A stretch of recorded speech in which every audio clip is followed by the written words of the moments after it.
Ladies and gentlemen, welcome to Workday's first quarter fiscal year 27 earnings call. At this time, all participants are in a listen-only mode. We will conduct a question and answer session towards the end of the call. During the Q&A, please limit your questions to one. I will now hand it over to Justin Furby, Vice President of Investor Relations. Please go ahead. Thank you, operator. Welcome to Workday's first quarter fiscal 2027 earnings conference call.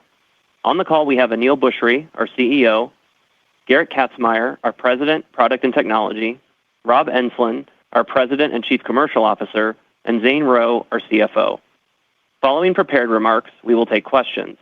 Our press release was issued after close of market and is posted on our website, where this call is being simultaneously webcast. Before we get started, we want to emphasize that some of our statements on this call, particularly our guidance, are based on the information we have as of today and include forward-looking statements regarding our financial results, applications, customer demand, operations, and other matters. These statements are subject to risks, uncertainties, and assumptions that could cause actual results to differ materially. Please refer to the press release and the risk factors in the documents we file with the Securities and Exchange Commission, including our fiscal 2026 annual report on Form 10-K, for additional information on risks, uncertainties, and assumptions that may cause actual results to differ materially from those set forth in such statements. In addition, during today's call, we will discuss non-GAAP financial measures, which we believe are useful as supplemental measures of Workday's performance. These non-GAAP measures should be considered in addition to, and not as a substitute for or in isolation from GAAP results. You can find additional disclosure regarding these non-GAAP measures, including reconciliations with comparable GAAP results, in our earnings press release, in our investor presentation, and on the investor relations page of our website. The webcast replay of this call will be available for the next 90 days on our company website under the investor relations link. Additionally, the prepared remarks of this call and our quarterly investor presentation will be posted on our investor relations website following this call. Our second quarter fiscal 2027 quiet period begins on July 15th, 2026. Unless otherwise stated, all financial comparisons in this call will be to our results for the comparable period of our fiscal 2026. With that, I'll hand the call over to Aneel. Thanks, Justin, and thanks to everyone for joining us today. It's great to be with all of you. I now have a full quarter under my belt since returning as CEO, and I truly feel the energy building at Workday every day, both around our path forward on AI and the company as a whole. We're in New York City this week for the Sana AI Summit, where we brought together some of the brightest minds in AI with our top customers. It's an incredible event, and it was great to see a few of you there. A few weeks ago, we hosted our top industry analysts at our annual Innovation Summit. Typically a skeptical group, they came away generally impressed by the pace of innovation and by our renewed focus on operating like a startup. One of them even called it the reinvention of Workday. Indeed, their reaction to our vision and execution around AI told me that we were absolutely on the right path. So do our Q1 results. We had a great first quarter. In fact, it was the best first quarter of new ACV growth in 5 years, anchored by the strength of our core business and the traction we're seeing with AI. Following slower ACV growth in fiscal year 26, we're seeing momentum once again building in the business. I'm confident in our ability to drive accelerated new ACV bookings this year as we bring new agents to market for our customers and drive even greater adoption. Last quarter, I mentioned I came back to help Workday lead again during the biggest technology transformation of our lives. After being back for 3 months, I have even more conviction that this is Workday's moment to lead. But to do it, we need to operate differently than we have been. In coming back, I was very focused on returning Workday to a startup orientation and a growth mindset. Indeed, I watched a lot of Steve Jobs videos where he talked about his management approach when he returned as CEO.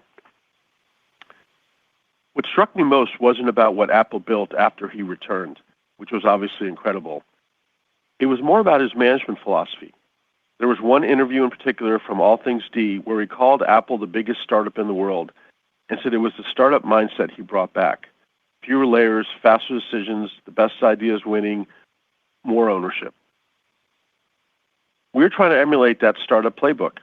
As the great philosopher Yogi Berra once said, and apropos that we were in New York City this week, it's like deja vu all over again. And so we're going back to our founding principles. I've said before, Chapter 4 is a refounding moment for Workday. With AI, we are essentially a startup again. We're a startup sitting on one of the most important enterprise platforms ever built and the trust of more than 11,500 customers. We need to embrace that mindset. It's all about focus and trust, clear ownership, and the best ideas winning. That's how we're leading Workday now, and it's how Dave and I led the company early on. As part of this mindset, we've simplified our priorities to 3. Number 1, build and deliver the AI future. Number 2, grow with our customers. And number 3, live our values. We've also streamlined ownership across the organization so every workmate knows exactly how their work connects. Fewer things done with greater focus. A dedicated AI agent factory, building agents across all of our application areas. Clear ownership and accelerated development of our AI APIs. We've got the right people to do it. We have some incredible leaders from the companies we've acquired now in key roles at Workday. One of them is Joel Hellemark, the founder of Sana, who we named our Chief AI Officer just today. That's by design. These leaders know the startup mindset, and they're helping Workday move faster and stay focused. I've also thought a lot about how Workday wins in this new chapter. I've met with dozens of customers since I've been back, and I keep hearing the same thing. Not one of them is looking to replace Workday with something they're building internally or from a startup. Instead, they were looking to us first for AI solutions for the HR and finance worlds, and hopefully IT in the future. It's really our opportunity for the taking, but we need to execute flawlessly and with speed.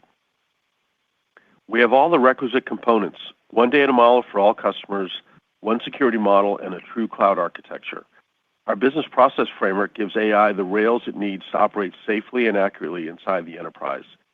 And over the past several years, we have completely rewritten our tech platform to be AI native in the way we manage transactions, reports, and UI requests. That's basically the foundation we've spent 21 years building, and now it's been modernized for AI, down to the core OMS. And we're delivering the results as well. Q1 was our first quarter with both Sana and Paradox fully integrated. With Sana, we're giving our customers a completely new Workday experience. It's a new front door to Workday that is simple and modern. The Sana platform is also the foundation for everything we're building in AI going forward. Joel and his team have created something remarkable, and the integration has gone further and faster than I anticipated. We've already proven that customers trust Workday to deliver AI through agents we acquired. This is the year we proved that they also buy the agents we're building organically, agents that only Workday can build, and Garrett will share more on that momentum in a moment. And while there are some who believe that AI can disrupt Workday, I see something different. Our chance to once again be a disruptor, with AI clearly driving that disruption. To that point, Garrett will talk about Sana for ITSM and the new travel agent we announced today at the summit. These are early examples of what it looks like when we use Sana to rapidly innovate on top of our data and context. What ties all this together is one simple truth. Customers don't want AI for AI's sake. They want AI that adds value to how they run their businesses. Our early adopter customers are already seeing that, and they want more from Workday. To close, I am confident that Workday is ready for this AI moment. Our core business is strong, our AI strategy is working, and our execution is accelerating, starting with Q1. Seeing the agents Garrett is building and the success Rob is having selling and deploying them with customers, I couldn't be more confident in our path ahead and ability to lead. Garrett, over to you. Awesome. Thanks, Aneel, and hello to everyone. For AI, the world model, it is like the holy grail. Today, a large language model, it just predicts the next token in a sentence. And the world model, it is the step change needed for it to understand the physics of its real environment. It's about how things actually work and the laws that govern them. On Workday's platform, we have over 80 million users under contract and approximately 1.4 trillion transactions annually. That is giving us a set of data and context that no other competitor can replicate. For more than 20 years, we have been on the journey of building the world model of work. And here is what we have done. We have mapped the patterns of work at scale. Who approves what, how money moves, how people get hired, assessed, developed, and scheduled for their work, and the policies, the processes, and the exceptions around them. And here is the key insight for you. This world model of work, it is the best context engine for agentic HR, finance, and beyond. It unlocks unmatched enterprise-grade accuracy for AI automation.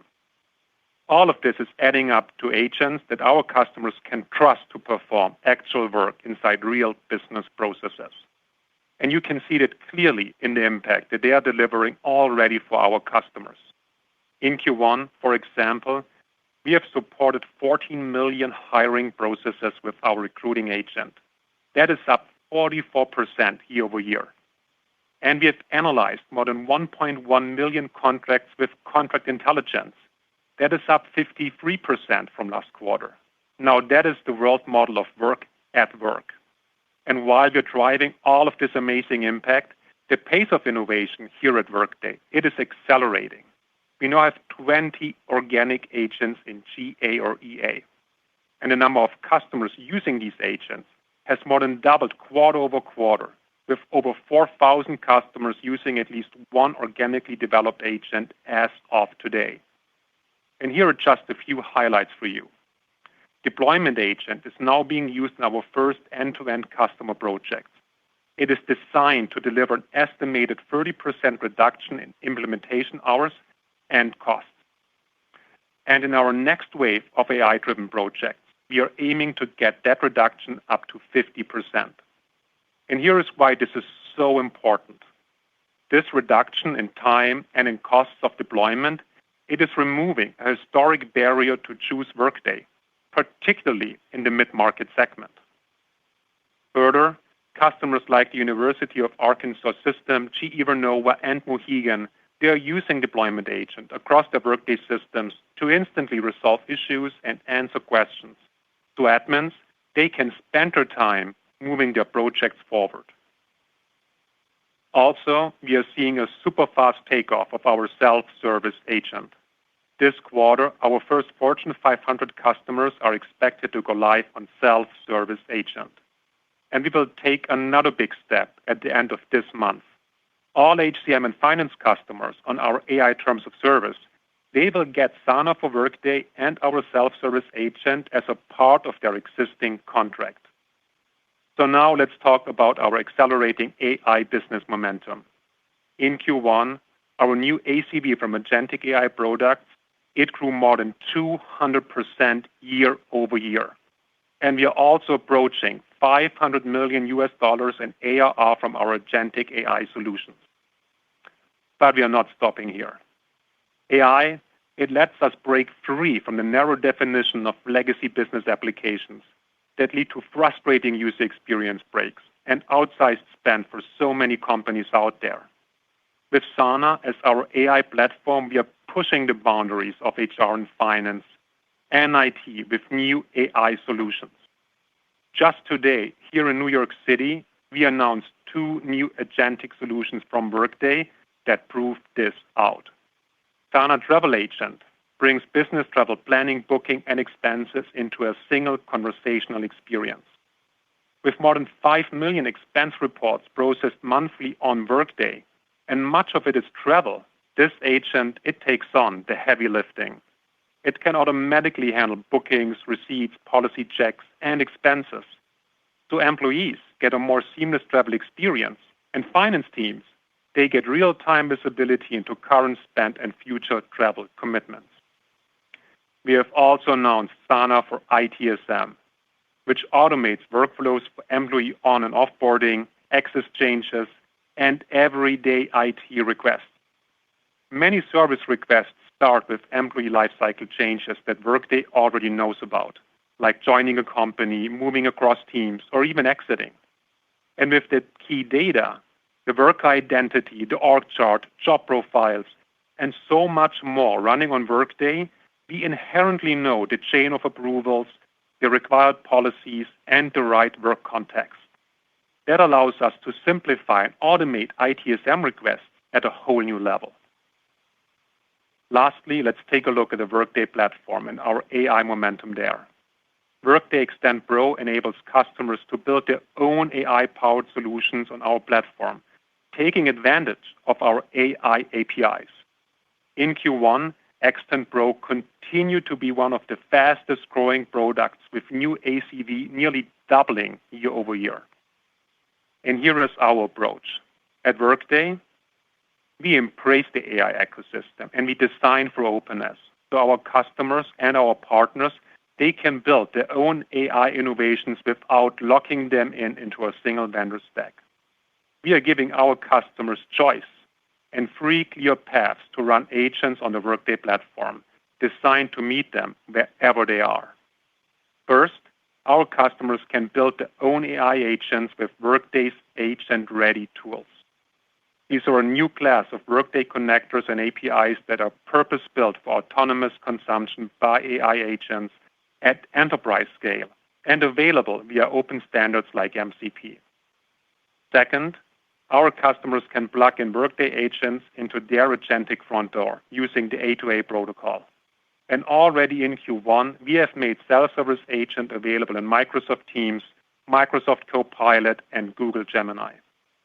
And third, they can use Workday's agents in Sana for the fully optimized work experience, where Workday provides the reasoning, the context, and the ultimate AI user experience. It's the AI workbench for work. These options give our customers and partners the flexibility to adopt AI the way that best fits their business. So stay tuned for our upcoming developer conference, DevCon, the first week of June in Las Vegas. There we will announce new Workday AI platform innovations.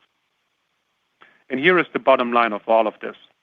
Enterprise AI starts to pay off when agents can perform actual work with the same approvals, security, policy, and guardrails that govern the rest of the business.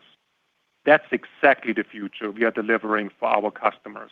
Powerful AI agents harnessing the world's model of work built on an open platform. And with that, over to you, Rob.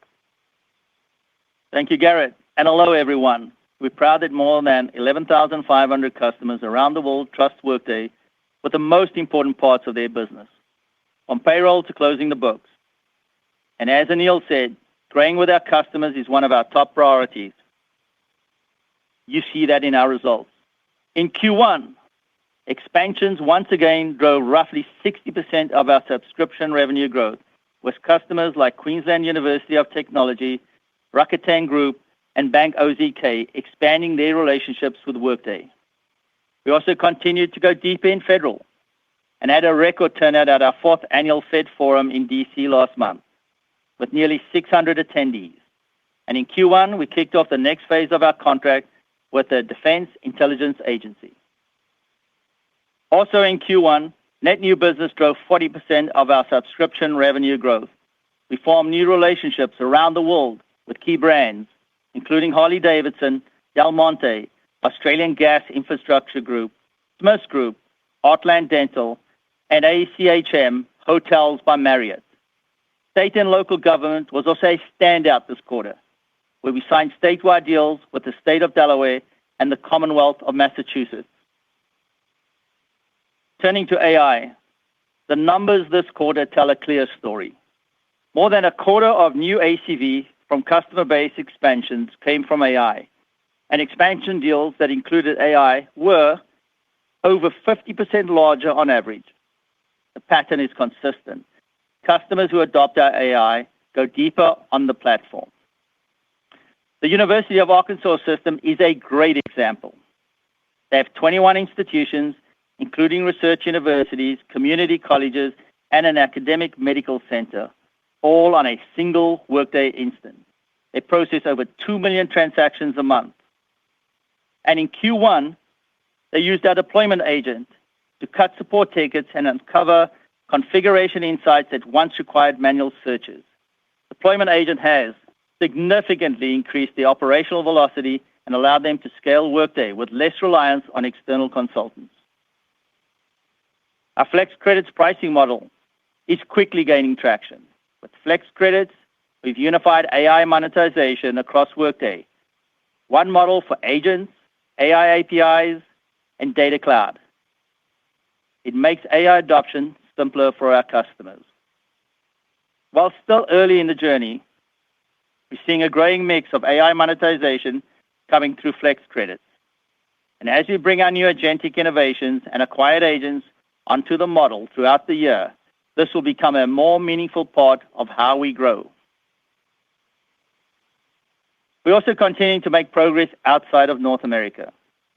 In APAC, we expanded our operations into Vietnam, which opens up a brand new market for Workday.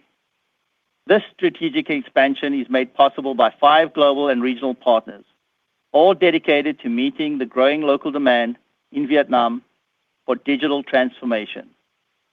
And in EMEA, we launched an EU-based data residency in Frankfurt.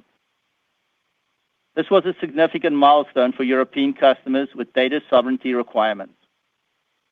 We're also expanding Workday Go globally to help these customers get up and run faster in a more standardized way. EMEA is now our second largest region for medium enterprise, which we define as 500 to 3,500 employees. And new ACV in that segment grew by more than 50% in the quarter. Workday Go is now available in France, Germany, and the UK, with an additional 14 countries available through our partner network.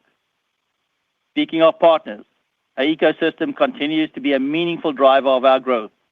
In Q1, roughly 30% of net new ACV was sourced by partners. We also hit several milestones worth mentioning, including Insperity's HR Scale solution is now generally available, bringing Workday to the PEO market for the first time to deliver full-service HR for growing businesses. Workday Recognition, powered by Achievers, is live, and we expanded our Workday Wellness program with Morgan Stanley at Work and PerkSpot. The momentum this quarter was broad, across expansions, net new, AI, and international. We are growing with our customers and continuously evolving to meet their needs. Now over to Zane to share more on the financials. Thanks, Rob, and thank you to everyone for joining today's call. As Rob mentioned, our results this quarter demonstrate ongoing customer adoption across our platform as enterprises around the globe turn to Workday to manage and empower their most important assets. Subscription revenue in Q1 was $2.354 billion, up 14%. Professional services revenue was $188 million, resulting in total revenue of $2.542 billion, growth of 13%. From a geographic perspective, U.S. revenue in Q1 totaled $1.89 billion, up 13%, and international revenue totaled $649 million, up 16%. 12-month subscription revenue backlog, or CRPO, was $8.81 billion at the end of Q1, growing 15.5%. This was driven by continued customer expansion, bolstered by our AI solutions, and growth from new customers. Total subscription revenue backlog at the end of Q1 was $27.29 billion, up 11%. Gross revenue retention rates remained strong at 97% in the quarter. Net customer expansion rates remained consistent with what we observed last quarter, contributing roughly 60% of our subscription revenue growth for Q1. Non-GAAP operating income for the first quarter was $809 million, representing a non-GAAP operating margin of 31.8%. Margin strength was the result of the revenue outperformance combined with favorable spend versus expectations. Q1 operating cash flow was $696 million, growth of 52%, and free cash flow for the quarter was $616 million, growth of 46%, and in line with our expectations. We repurchased $1.6 billion of our shares during the quarter and had $1.3 billion in remaining authorization as of April 30. We ended the quarter with $4.4 billion in cash and marketable securities. Our headcount as of quarter end stood at 20,834 workmates around the globe. Now turning to guidance. We remain focused on driving adoption of our agentic solutions across HR and finance, while expanding into adjacent market opportunities, providing a foundation for long-term growth. We are pleased with our performance in Q1, and we are reiterating our FY27 subscription revenue outlook of $9.925 billion to $9.950 billion, growth of 12 to 13%. We expect Q2 FY27 subscription revenue to be approximately $2.455 billion, growth of 13%. We anticipate CRPO to increase between 13.5% and 14.5% in Q2. For Q2, we expect professional services revenue of $180 million. As Aneel mentioned, we are streamlining how we operate the business and are focused on investing in areas with the highest returns. We're increasing our FY27 non-GAAP operating margin guidance to 30.5%. For Q2, we expect a non-GAAP operating margin of approximately 30%.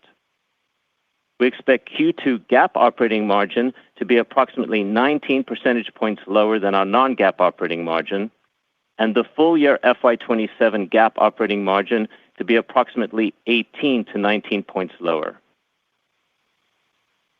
The FY27 non-GAAP tax rate is expected to be 19%. We are maintaining our FY27 operating cash flow outlook of $3.45 billion, and we continue to expect FY27 capital expenditures of approximately $270 million, resulting in free cash flow of $3.180 billion, growth of 15%. In closing, we remain focused on the potential for AI to transform our HCM and finance solutions. While still early in this journey, we are beginning to see the benefits from AI to our business model across both the top and bottom line, and we are executing on a framework to drive long-term growth while expanding GAAP and non-GAAP margins. We look forward to updating you on our progress in the quarters ahead. With that, I'll turn it back over to the operator to begin Q&A. Thank you. And we will now begin the question and answer session. If you have dialed in and would like to ask a question, please press star 1 on your telephone keypad to raise your hand and join the queue. If you would like to withdraw your question, simply press star 1 a second time. If you are called upon to ask your question and are listening via speakerphone on your device, please pick up your handset and ensure that your phone is not on mute when asking your question. To be able to take as many questions as possible, we ask that you please limit yourself to 1 question. Again, it is star 1 to join the queue. And our first question comes from the line of Keith Weiss with Morgan Stanley. Your line is open. Excellent. Thank you guys for taking the question, and congratulations on a really nice start to the fiscal year. A lot of really bullish signals that we're getting on sort of that AI adoption. I wanted to ask a broader question, and maybe Aneel, ask you to kind of do my job for me, because I'm trying to create a broader argument. You said at the beginning of your remarks that nobody is looking to sort of rebuild the core Workday system and that core transactional engine. And I agree, and I think most investors agree with that statement. And I think where more of the concern is the additional functionality that Workday can be selling to these organizations, which kind of drives growth, that there's a new competitive dynamic there, and maybe a new value proposition there. And I think where investors perhaps are getting it wrong is assuming that because the cost of software development is coming down with code generation tools, there's a significant change in sort of the TCO of getting that additional capability from Workday versus building it themselves. And I think what investors get wrong is they're looking at it too narrowly in terms of what creates that TCO. So can you help me kind of round out that equation of when your customers are looking for those innovations, obviously the innovations have to be there, but they're also looking for a good TCO. How does Workday now stack up in that TCO versus building it yourself using these agentic code generation tools? So first of all, Keith, thank you for all the time that you spent on Workday. I know it's your last call, and we very much appreciate all the time you spent with us, and wish you all the best in whatever you choose to do next. Thank you. So I guess I'd answer it in 3 prongs, and I'd hand it over to Garrett. When I look at the world of agentic in enterprise, we have this concept of lawful and lawless agents. Lawful being done the right way, lawless going directly against the data and getting results that bypass security or bypass a business process framework. I have yet to meet a single customer that wants to do things in a lawless way. They all have to follow lawful. If they follow lawful, there are three paths for us to be successful. One, the best path is for us to sell our own agents, and there's a clear TCO on those agents, and I think we've defined that, and we're seeing the success with those agents. The second is they can use Extend Pro to build their own AI applications, again, leveraging our platform. And the third is as we roll out these AI APIs on a consumption basis, that's the way that third parties could build agentic applications, but they still have to use the rails, the security, the governance, the business process framework to make sure they're doing it in a lawful way. And again, I'll just say there's not a single customer that wants to do things in a lawless way, not in the world of HR and finance. And so I don't know if you want to add anything, Garrett, but I feel pretty well covered, Keith, in having a solution for whatever customers would like to do. And I think Anil has said it well. First of all, we embrace the ecosystem of builders. Actually, we provide APIs as part of the Workday platform so customers can continue to build their own solutions and partner can continue to build own innovations that are part of the Workday platform and ecosystem. That in itself for us is a huge accelerant and value add and captured in our API flex credit model. But I think the real point here, Keith, is that for differentiated AI solutions that drive real value, which are not just augmentations, but actually redefining how HR and finance operates by taking big labor spends and making them smaller software spends. You need to have the three ingredients as only Workday has. One is the world model of work, our compounding data set, which lets you actually contextualize AI systems.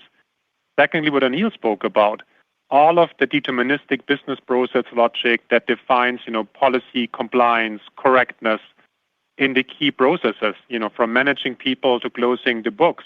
And then thirdly, not to forget, it's all about being deeply embedded in the flow of business, right? Us, providing that as part of the business processes as they happen, financial transactions, hiring decisions, pay cycles, allows us to actually automate the work in the background and not just being a side panel that comes in without a true integration in the flow of work. So we feel really strong about both our platform and openness and the differentiation of our first-party agents.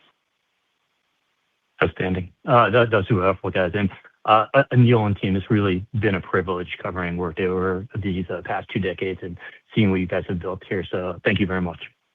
Thank you, Keith. We appreciate it. And our next question comes from the line of Gabriela Borges with Goldman Sachs. Your line is open. Hi, good afternoon. Thank you. I would love to hear a little bit more about the feedback you're getting from customers as you deploy agentic. Sometimes what we notice is there's a gap between how these products and technologies perform in a sandbox or on a demo versus what customers are actually able to implement. So maybe just walk us through when you present some of the newer technologies like Sana or some of the organic agentic development, what is the gap that you have to work with customers on, or what are the limiting factors to them fully getting the value out of the agent, and how do you work with the customer to solve them? Thank you. Yeah, I'll put it to Garrett and to Rob. I think there's a piece for both of them in that. Yeah, first of all, what we see, Gabriela, is that for us, the big difference is we engage on very specific problems when we speak about AI. We are not coming in generically with a, broad exploration of what may be possible. We are solving concrete problems in the value chains from hire to retire to, our financial processes from record to report. And that makes it very focused and value specific. So that alone in itself allows us to avoid that PUC-driven, unclear ROI scenario. And because of all of the success that we have in that space, we can actually guide customers to the best practices, right? We know how Chipotle, 7-Eleven, and so many others have transformed hiring, how NetApp, transformed recruiting, transformed procurement. And that allows us to have a very specific value-oriented conversation. So what we are seeing actually right now is a very fast takeoff on our first-party agents. And frankly, for us, the challenge is how do we meet this demand curve, right? So we are now starting to provision self-service agent to all of our customers because actually we got so many inbound requests that we felt it's easier for us just to turn a default on than to have, services engagement being wrapped around it. And the last part before I hand it over to Rob, I think what you're pointing to, the true change is changing in the business processes and the operating model of companies when they decree a much higher degree of automation. And that's not a technology change, right? That's a workforce transformation that's happening at multiple levels at the same point in time. And this is why we've created our forward deployed engineers and our AI consultants. So they go in and they're not just bringing the technology, but they're really engaging on the business process transformation itself and guide our customers through it. Rob? Yeah, I would just add, Gabriela, that we've had, I don't know, maybe 100 customer touch points between Anil, myself, and Garrett in the last 3 months.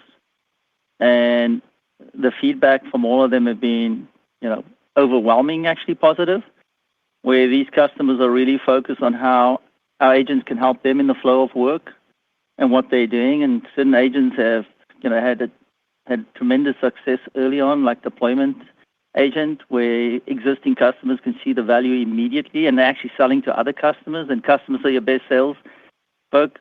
So I would say that's super optimistic, and they all come in with questions on where we are, and they all leave with how do we actually get started. And as Garrett said, with Sana as the front door, we're launching that in a big way. And then I'd say with Sana Enterprise, we're more focused on use cases, working with our customers to build use cases that add tremendous value to them. The uptake there on big brand names has been incredible. We ran the Sana Lighthouse program, and the demand has been, as I said, overwhelming early on. I would say the same year. Thank you so much. I appreciate the detail. And our next question comes from the line of Michael Turrin with Wells Fargo Securities. Your line is open. Hey, great. Thanks very much. Appreciate you taking the question. Anil, maybe you could speak to just the early progress. I know last quarter, was commentary just around reprioritizing growth. This quarter, you mentioned best new ACV, 1Q in 5 years. So maybe just speak to the progress and what you're seeing within Flex Credit or agentic usage or some of the efforts there. And then Zane, maybe it's just to complement how you're able to expand margin while still prioritizing growth at the moment. Thank you. So I guess I'd say a lot of the right work was already being done when I came back. Garrett and team were on the right path, building the right agents, building the right infrastructure, and we're now seeing the fruits of that of those efforts, and we're just getting more focus on what those efforts are. Right, we're focused on building organic agents, and that's going extremely well with self-deployment agent and deployment agent. Self-service agent and deployment agent. The acquired agents continue to be strong, and as we roll out more of those agents, we're going to see continued momentum. But we're also doing some really great work on the APIs, which is going to be the way we monetize the headless transaction. So, the pieces are coming into place. It's really about reprioritizing to be AI first and AI native, as opposed to AI being part of our story. When you go through a technology transition, and I'm old enough to have been through a lot of them, you've got to put that technology transition front and center. And our core business is strong, but the 150th feature in HR or finance is not going to move the needle for our business. The next agentic application will. I don't know if you want to add anything to that, Garrett. Oh, I think you said it well. And like Anil has described, what we have changed at Workday and have laser focus now is either building APIs for AI or building AI agents. And that allows us really to be fully focused on the biggest opportunity ahead of us. So, Michael, I'll just add on the margin side. Obviously, we're very pleased with the revenue performance in Q1, which always helps you on margin. But the same being said, as Anil said, coming back with focus, and the teams across the company are focused on how we work faster, how we stay focused in each area and disciplined in where we make hires and the work that they're doing. And on top of that, we're recognizing the benefits on AI ourselves. So within Garrett's team in R&D, we're seeing tremendous productivity improvements, whether it's our customer success business, we're seeing productivity improvements there. A lot of Rob's team on go-to-market as well. And we're using our own products, as you would expect us to. So very pleased with the progress we're seeing, enabled us to move up the guide 50 bips over the course of the year. And we look forward to continuing to increase our margins over time. So we remain focused in both the top line and the bottom line and investing in key areas here. Yeah, and if I could just say, this is more aspirational than anything else. I'd love to see us continue the growth that we had in Q1, but keep headcount as close to flat for the year as possible, because we are getting the benefits of using our own products and other AI tools, and I think that's where I'm hopeful and believe that we're going to have additional margin expansion as we get those benefits. And I would say that's different than what my view was coming in 3 months ago. Thanks, Mike. And our next question comes from the line of John DiFucci with Guggenheim Securities. Your line is open. Thanks for taking my question. Aneel and team, really nice job on the execution this quarter. But I actually have a question related to the Sana AI Summit today in New York. Your new Chief AI Officer, Joel Hellermark, talked about not playing it safe in what is a technology paradigm shift. This all sounds good, and Workday has a leadership position. And Aneel, you know this as well as anybody. The innovator's dilemma is a strong force. So with that context, I sort of have a high-level question for Gerrit, and maybe Aneel, if you want to join in too. Gerrit, how do you, as the product leader at Workday, ensure that you do not only enable this paradigm shift happening with Workday, but actually lead through it? And is it possible to do that while leveraging the leadership presence you have built since the last paradigm shift, or do you have to sort of abandon stuff? Yeah, thank you for that question, and thank you for attending Sana AI Summit today here in New York. Truly a landmark moment, I think, for us and for the industry. And what you have heard today, I just want to break it down very clearly so, we all understand what we say, we are not playing it safe and driving deep AI innovation. For AI, it's all about understanding what the key value levers are. And as you have said earlier, right, with Workday's world model of work, we have a set of data which allows us to rethink business processes that weren't part of Workday's remit today. And because of the AI leverage that we are getting that Zane described in just productivity, we can execute so fast. So today what you have heard that, we announced our travel agent. We didn't do travel before, but we did expenses. We did projects. We have the worker profile and the pay cycle, right? So now, we can actually venture in this new area by just bringing this together in one seamless experience without taking on, a high degree of functional development cost in the travel space. Because through AI, the data that we have and the productivity leverage, we can bring it together on the Workday platform. And I think the even bigger one, I think this was the context that Joel spoke about. We also launched Sana for ITSM today. And it's all about being really intentional here. The most complex, the most expensive journeys in ITSM are related to the employee life cycle. Those are all events that we have inherently in the Workday platform already. Recruiting, onboarding, offboarding, team changes, relocations. Now taking that and actually extending that out now to the complete workflow automation that sits beyond HR service delivery to IT service delivery suddenly feels supernatural. Basically, AI makes us boundaryless or limitless, right, in the opportunities that we can pursue. And when Joel, spoke today at the Sana AI Summit, is that we think of ourselves as an AI challenger, not as a defendant. And we are putting intentional investments into areas where we know we have all of the benefits already at Workday today to go out and disrupt places. And I would just add to what Gerrit said, John, and I echo what you said about thank you for attending the event earlier. Playing it safe is not playing it safe is not like we're going to take risk with security or governance. It's more that I think AI sort of resets competitive boundaries, and we can make bets in a bunch of new markets. All the bets don't need to work. If we make 3 or 4 bets and 2 of them work, that's a huge success. And I think that what you're going to see is us first of all, doubling down on what we're doing in AI within our HR and finance world, but also taking some bets that expand our TAM, because they're there for the taking. Our data model with HR and finance happens to be a very robust data model that really captures every business object under the sun to build other applications. And I think that's one of the reasons why we have that flexibility. Thank you very much. I got to say, this is one of the first times I've heard an application company talk about things, and it's not restrictive when it comes to AI. It's actually expansive. So it's still early, but thanks for those answers. And our next question comes from the line of Brad Zelnick with Deutsche Bank. Your line is open. Excellent. Thank you so much for taking the question. Gentlemen, I wanted to ask about deployment agent.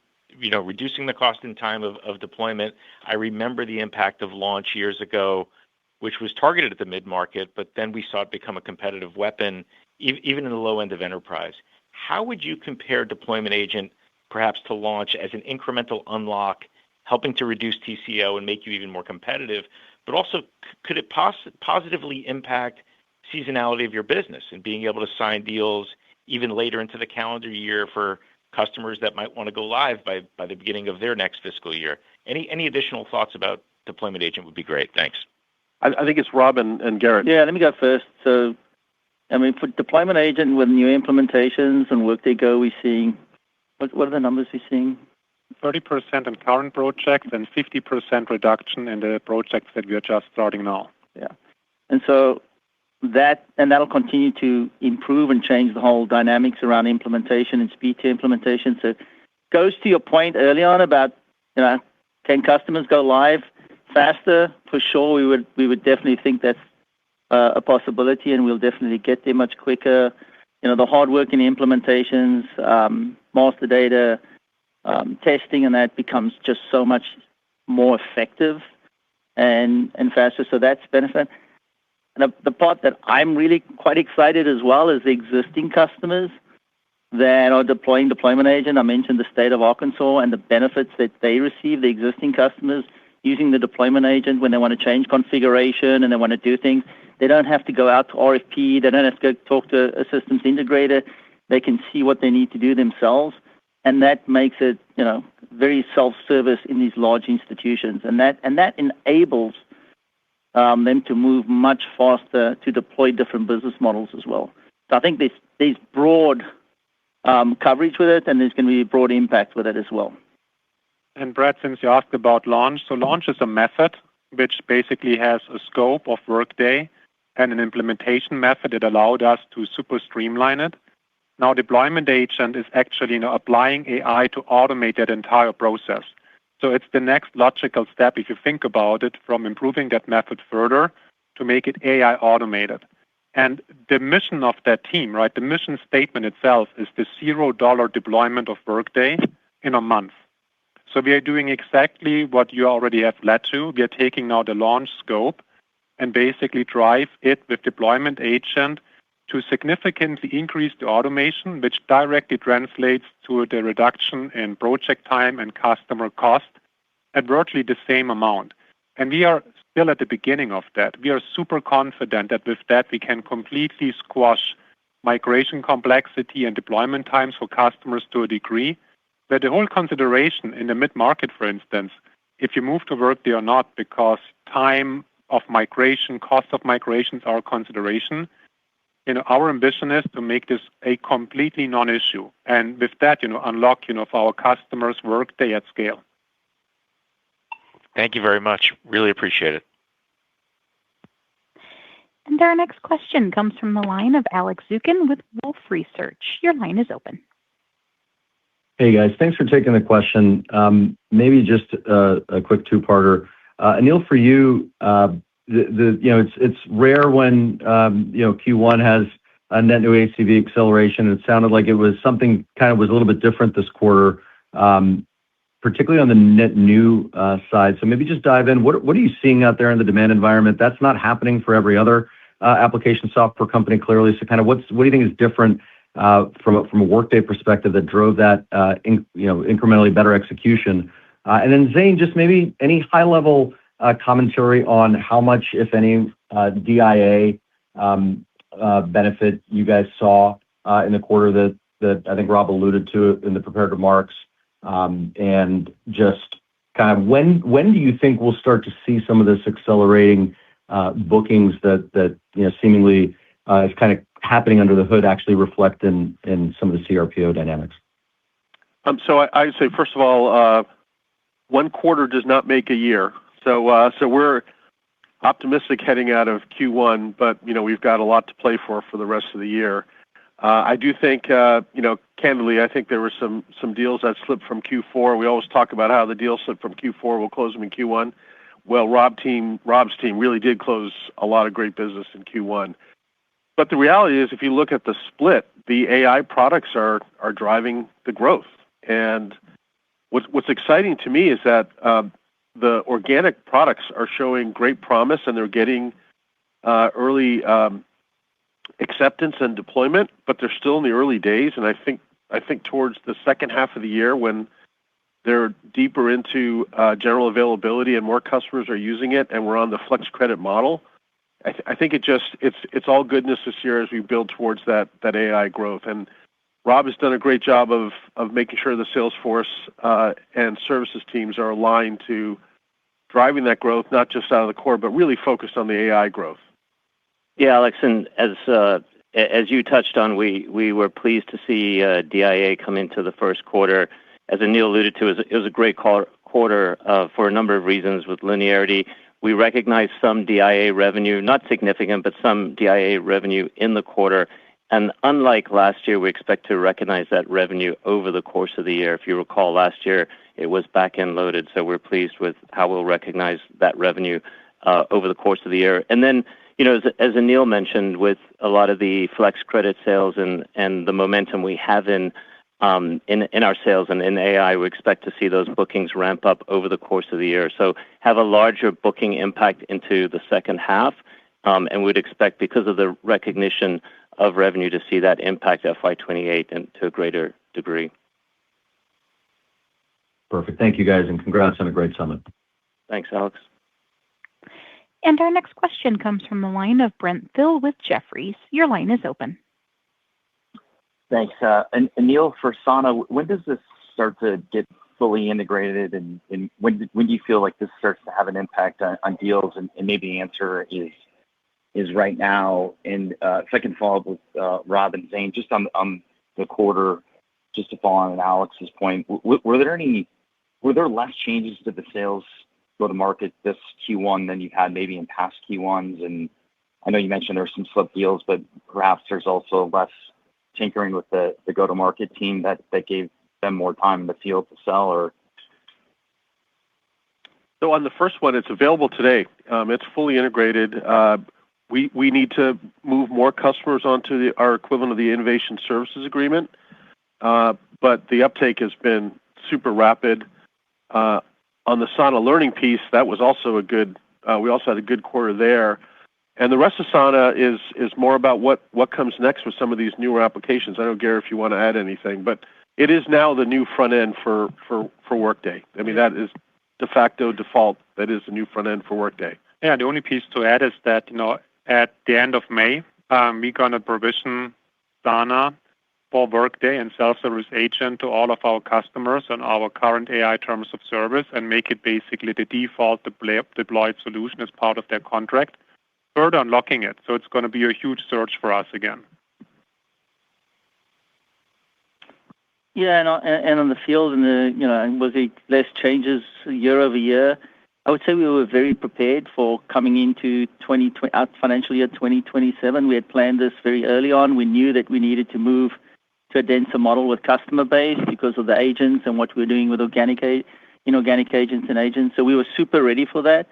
And we had broad-based success on a global basis. North America did really well. SLED came back strong. Our international business with Europe was very good. Japan was very good. We had a strong net new quarter and a strong large enterprise quarter. So I would say, we were ready for whatever changes we put in place, and it was not disruptive, obviously. And we had very good linearity all through Q1. Thank you. And we will now take two more questions. Our next question comes from the line of Karl Keirstead with UBS. Your line is open. Okay, great. Thank you. Maybe, Rob, just sticking with you, just as investors and I watch the number of RIFs pick up in the tech sector, and we worry a little bit about seat compression spilling over into the non-tech sector. I just wanted to ask you what you're seeing in terms of seat growth versus module expansion as drivers of that nice overall expansion that you highlighted on the call. Thank you. Yeah, so I would say we see a long runway with the value sales on the agents and what we're doing with Flex Credits, the launch of Sana into the market in broad base. We see that, and we said early on, I think last quarter we mentioned that the back half of the year we continue to see, and that we definitely continue to see that. On the FSC expansion, I mean, we continue to see expansion in the overall. When we look at the amount of customers, as we acquire net new customers, we bring in new customers on board, and we continue to do pretty well in the net new space, and I still think there's opportunity there.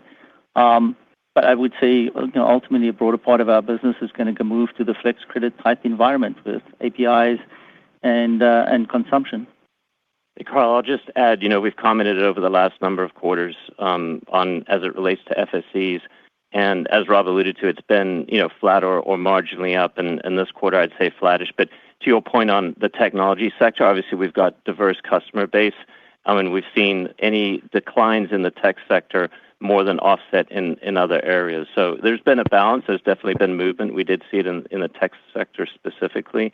But we've been flattish. And, as I point out in my prepared remarks, we've seen good net expansion more broadly. So it's not a meaningful part of our revenue growth.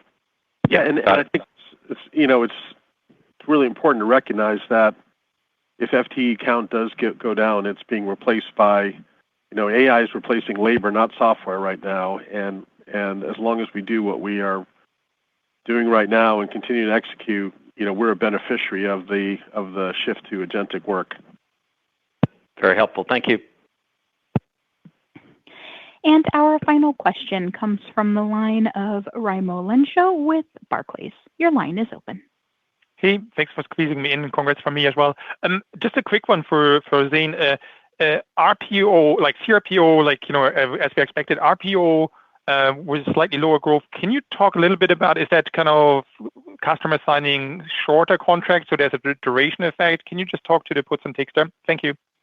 Yeah, happy to. I mentioned on the last call as well, we've actually seen real consistency in duration, and RPO at the highest level is more driven by the mix of customer base versus net new offerings. And over the last couple of quarters, I've called out that we've been pleased with the growth on customer base as a mix, and the duration for each of those has been pretty consistent. But when you do a renewal, it tends to have a slightly shorter duration than a net new offering. So it's simply been that mix that's driven any difference between CRPO and RPO. Okay, perfect. Thank you. Very clear. Sure. And ladies and gentlemen, thank you for your participation on today's conference. You may now disconnect.